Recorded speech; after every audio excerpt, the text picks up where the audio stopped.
Hello everyone, thanks so much for tuning in. Hope you're doing well. So today's Pokemon related video will be on how to play special conditions in the Pokemon trading card game. So this is going to be like a series of tutorial videos on how to play the game, some tips and tricks, how to remember some of the strategy that goes into it, as well as just the nooks and crannies on how to actually attack and play the game to its fullest. So today's topic will be the special conditions in the Pokemon TCG. So just like in the video games of Pokemon, you have certain effects such as burned, paralyzed, poisoned, asleep, or paralysis, as well as frozen. And these are going to be like secondary effects from taking damage, or they could also just be caused by status conditions whenever a Pokemon uses an attack. So, for example, a Fire-type Pokemon might use Flamethrower in the video games, and this attack has a small chance of causing a burn on the opponent.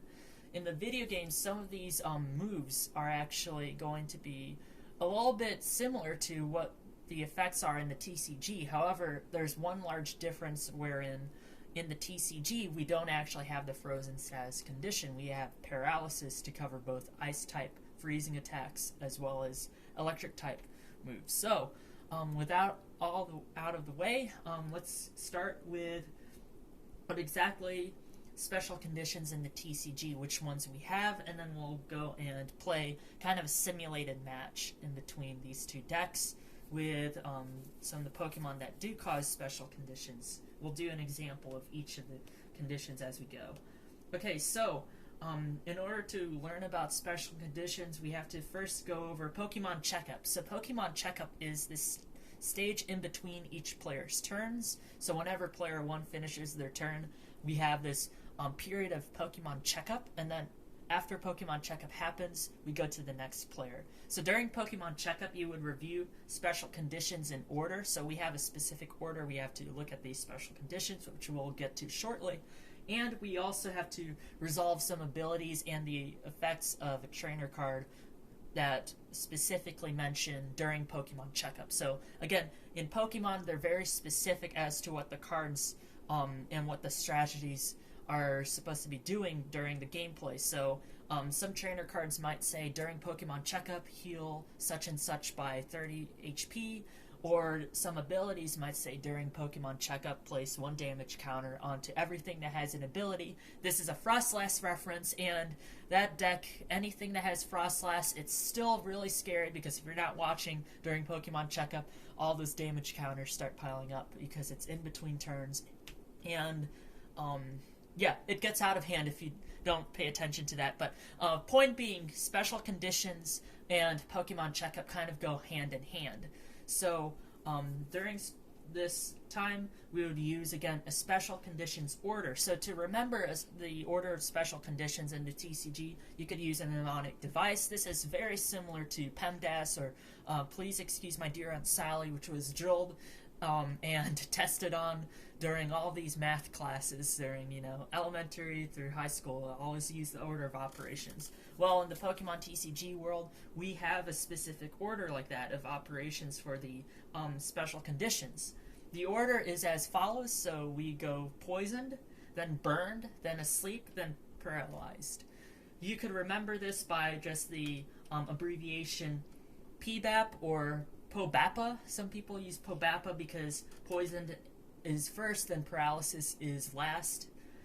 You could also use peanut butter and pickles, or Pokemon Bring a Pal. So Pokemon has that Po, like poisoned, and then Pal has PA, which is like paralysis. So Pokemon Bring a Pal, that means poisoned, burned, asleep, and paralyzed. So that's our order of operations and special conditions. So how do we stop special conditions? Because over time, like if you're dealing with a poison deck, so there's a very popular deck going on right now where you basically donk turn 1 or turn 2. So that means you would basically stop the opponent from playing if they don't have anything on their bench, and you're able to poison them in the active for an insane amount of damage counters. And since they don't have any backup, that concludes the match right there. Hence a donk deck. So it's very important to learn when and how these special conditions could be worked around or resolved. A Pokemon usually recovers from a special condition from either evolving or moving the Pokemon to the bench via retreating or a trainer or an item. So when you evolve a Pokemon, always make sure to wait one turn. So let's say if I had a Dreepy, so this Dreepy is just a basic Pokemon and I have a stage 2 in my hand. If it's during the same turn I've placed this Dreepy down, I can't evolve it into Dracloak. I would have to wait one extra turn until I place the Dracloak down to evolve the Dreepy. However, if I have a stage 2 Pokemon, so like if it was Dreepy and in my hand I had the Dragapult EX and the Dracloak, I can't go Dracloak to Dragapult EX, even though if I've waited one turn for the Dreepy to be on the bench. You would have to wait an additional turn for each evolution you do for a specific Pokemon. If I did have 2 Dracloaks and both of these Dreepy were in play for at least one turn, then I could actually evolve both of them into Dracloak. However, I just can't go stage 1, stage 2 immediately. I have to wait an additional turn. Okay, so that's a little bit about evolving. We could go into more of those parts of a turn in another video. You could also move Pokemon to the bench, so that would be retreat cost. So for example, if I had this Dreepy here and it has a retreat cost, let me pick it up and hold it to the camera. I think that might be easiest, or I should have done this on Pokemon Live, but let's just hold it up to the camera. Let's see if I'm actually in frame. And okay, so the retreat cost is 1 on this Dreepy. So that means I would need to have 1 energy attached or attach 1 energy to it per turn, or just some way get at least 1 energy onto the Dreepy. And then in order to retreat, I would discard that retreat cost of 1, and I put that in my discard pile, and then I bring up another Pokemon and put the Dreepy onto the bench. Another way you could also retreat is by the usage of a trainer item that says switch out your Pokemon. So basically a switch, hence the name Switch, not a Nintendo Switch, mind you, just a Switch item. That could also help you move a Pokemon on your bench. And if you use a switch, it doesn't actually use up your retreat. So if you want to play around with those shenanigans, that's you're more than welcome to do so. Okay, so some special conditions can go away on their own, though. So Paralysis, a paralyzed Pokemon, recovers at the end of its owner's next turn. So during your turn, you'll usually attack, you'll play all these items and stuff, whatnot. So we'll go into depth more of that later when we talk about Paralysis, but Paralysis is one of those ones that ends during your opponent's turn on its own. Asleep or Burned will be determined by a coin flip. So in the TCG, we flip dice to denote heads or tails. Heads are going to be even numbers. Odds are going to be tails. So then for Asleep or Burned, you would have to flip a coin to see if it goes away or not. And there's, of course, specific times when you get to do that. So Pokemon in the TCG, unfortunately, could get multiple of these status conditions at the same time. I believe in the video games you could only get Confused plus another status condition, while in the TCG you could have something like something that's burned, poisoned, and paralyzed, which doesn't sound fun at all. You have to deal with all 3 of those things. So some special conditions can happen only once, and then you would just replace the old one with a new one. So Asleep, Confused, and Paralyzed, you can only have one of these at a time. So I can't be asleep and confused. However, in the video game you can, but we're talking about the cards here. So I can't be asleep and confused or asleep and paralyzed, so I can't do that. However, in multiple conditions, your Pokemon can be burned and poisoned. So when we have burned and poisoned markers, that's why we get them, we could actually be burned and poisoned at the same time, and that's not a fun thing at all.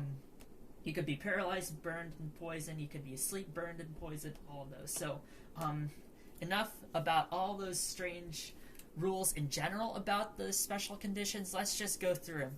Why don't we? Okay, so our first special condition will be Paralysis. So to give an example of how Paralysis works in the TCG, we of course have an electric Pokemon. This is Togedemaru from Stellar Crown, and its attack, let me get it on the camera here. Its attack says for 1 electric energy, which we do have it attached, if you have exactly 1 prize card remaining, your opponent's active Pokemon is now paralyzed. So, we first have to edit the simulation here, the sandbox. Let's go and edit world and just give ourselves 1 prize card. Again, this is all a simulation. Woo! Okay, so we could use Electrifying Chance now, so we're going to be doing 3 damage counters, or 30 damage onto the Dreepy, and now the Dreepy is paralyzed. So let's go, and now for paralyzed, you would have to show that on the Pokemon itself. So we would have to rotate it to the right to say paralyzed, because there's an R in paralyzed.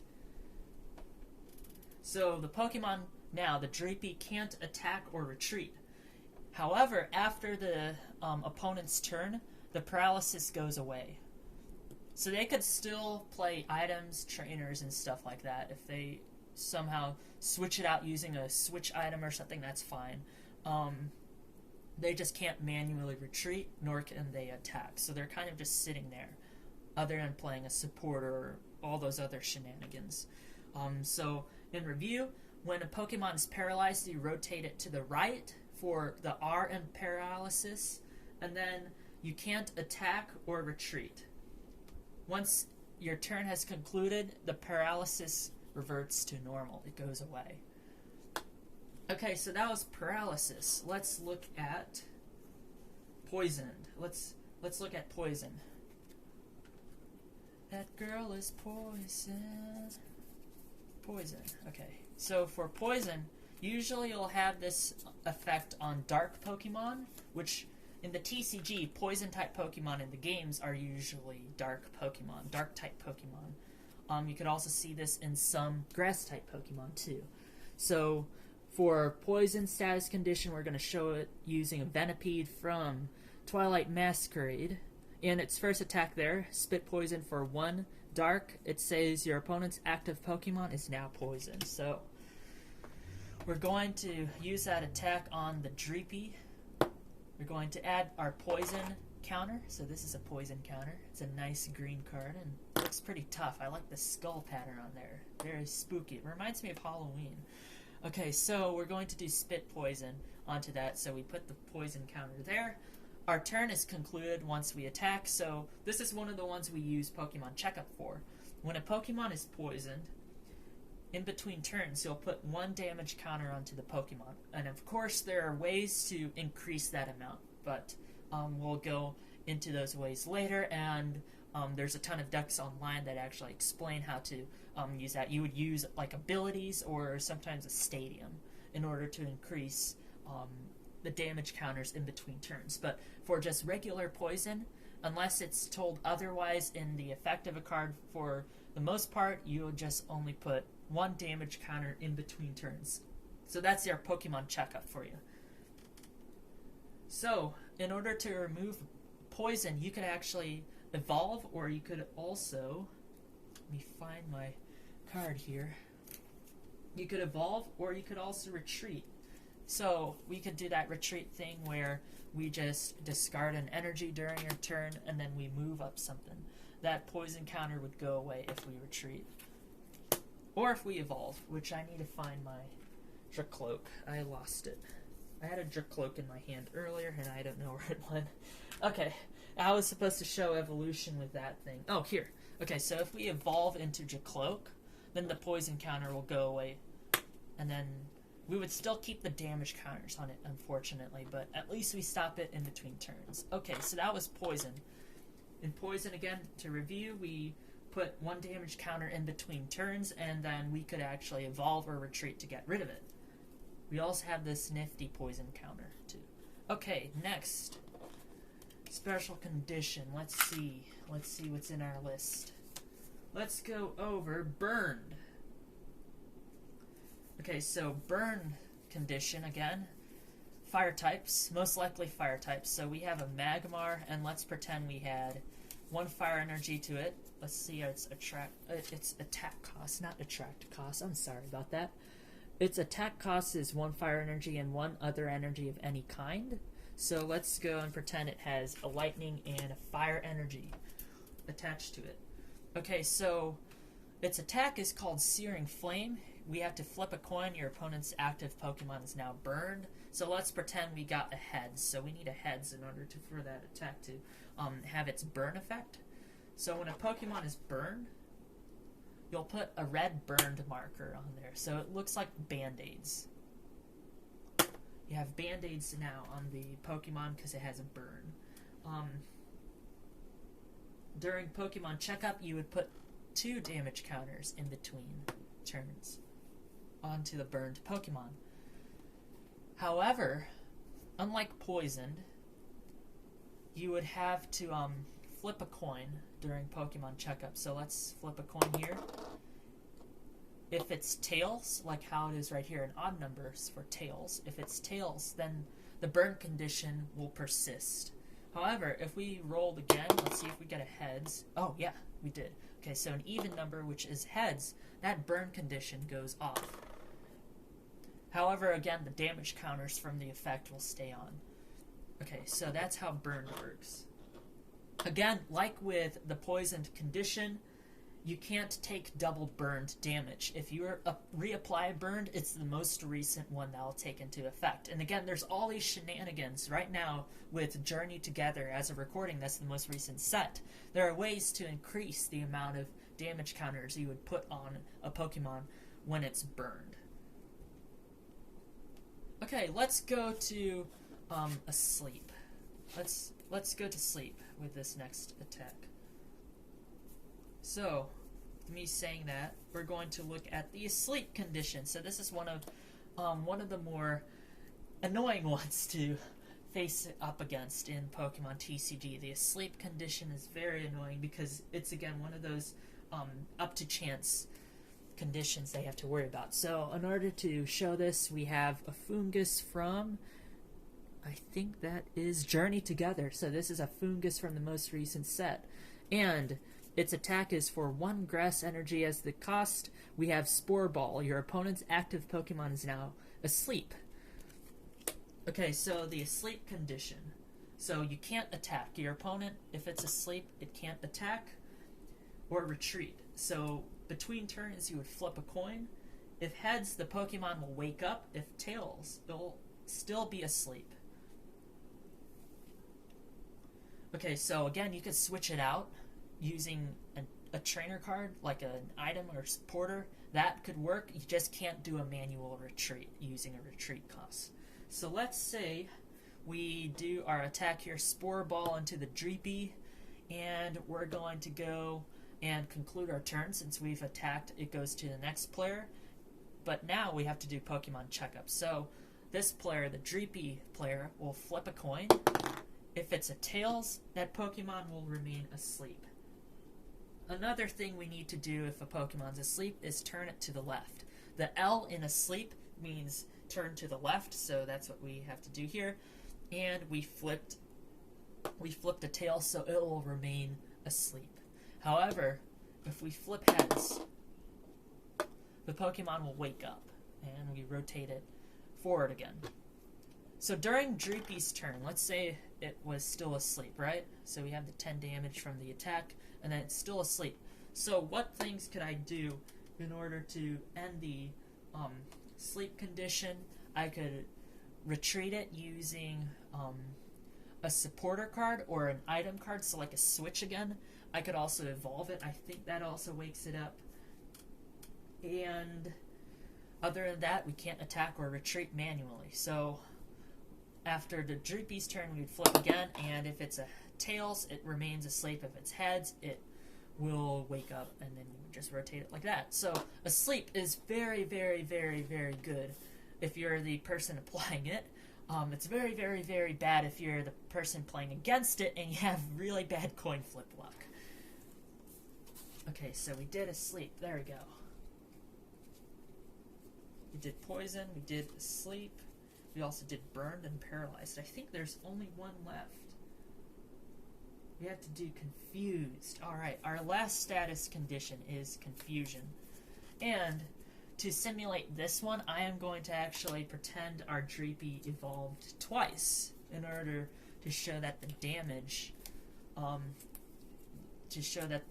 damage that this specific attack will use, as well as what the confusion status looks like during a turn if the Pokemon isn't knocked out. Okay, so we have this Noivern from Journey Together, and its attack that causes confusion, for the example, is Frightening Howl for 3 energy of any kind. So let's find some energy for the simulation. Let's get this grass type energy, this dark type energy, and an electric type energy.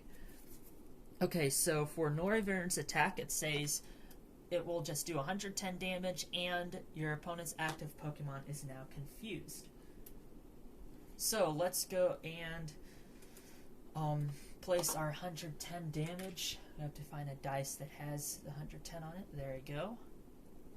And since this Pokemon is now confused, the Dragapult EX is now confused, it would actually be rotated towards its user, its trainer. It's now being faced by the Dragapult EX.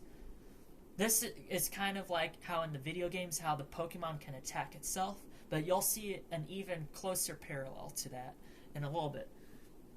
So a confused Pokemon is flipped upside down towards the person who's playing it, and to show that it's confused, you would flip a coin before the Dragapult EX player wants to use an attack. So let's say if they want to use Phantom Dive, which requires a Fire type energy and a Psychic type energy. So before they want to use the attack, they have to flip a coin. So if the attack flip lands on heads, which it did right there, we got an even number, so that means the attack will go through as normal.